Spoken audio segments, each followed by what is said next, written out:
Brazil versus Haiti match. Brazil ജയിച്ചു 3-0. Brazil നല്ല performance ആയിരുന്നു.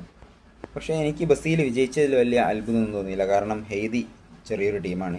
1974 ശേഷം അവർ ഈ 2026 വേൾഡ് കപ്പിലാണ് യോഗ്യത നേടുന്നത്. അവരുടെ തുടക്കത്തിൽ തന്നെയുള്ള അവരുടെ കളി തന്നെ കണ്ടാൽ ഏകദേശം ബ്രസീൽ വിജയിക്കും എന്നുള്ള ഒരു മട്ടിലായിരുന്നു. കാരണം ആദ്യത്തെ ഗോൾ വീഴുമ്പോൾ തന്നെ, അതായത് മാത്യു ക്യൂന ഫസ്റ്റ് ഗോള്, അത് പിന്നെ ജസ്റ്റ് കാൽമലൂടെ അങ്ങനെ ഓടി മറിഞ്ഞ് പോയൊരു ഗോളായിരുന്നു.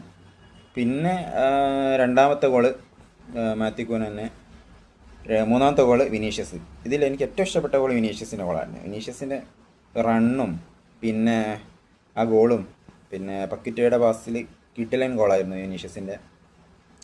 പക്ഷേ ഇതിൻ്റെ ഒരു പ്രശ്നം എന്താണെന്ന് വെച്ചാൽ ഹെയ്തിയോട് എന്തായാലും ജയിക്കും എന്നുള്ള കാര്യം, അതായത് ഞാൻ മറ്റേ ഇതില്ല പ്രഡിക്ഷനിൽ പറഞ്ഞ പോലെ തന്നെ ഹെയ്തിയെ എലിമിനേറ്റ് ചെയ്ത് വിട്ട ടീമാണ്. അപ്പം ഹെയ്തിയോട് ജയിക്കുന്നത്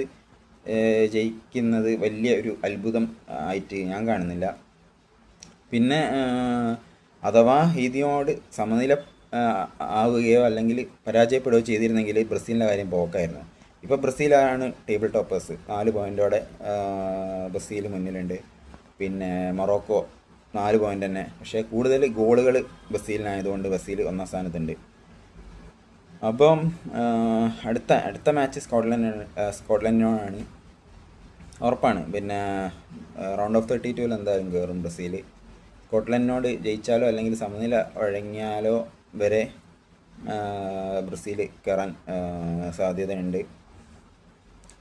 സോ അങ്ങനെയാണ്. പിന്നെ പക്ഷേ ബ്രസീലിൻ്റെ കളി, കൃത്യമായിട്ടുള്ള കളി ബ്രസീലിൻ്റേത് മൊറോക്കോനോട് നമ്മൾ കണ്ടതാണ്. ഇനിയിപ്പോൾ സ്കോട്ട്ലൻഡിനോടുള്ള മാച്ച് നിർണായകം എന്ന് പറയാനില്ല, അവരുടെ ലോകകപ്പ് ജേണീനെ ഡിഫൈൻ ചെയ്യുന്ന ഒരു മാച്ചായിരിക്കും സ്കോട്ട്ലൻഡിനോടുള്ളത്.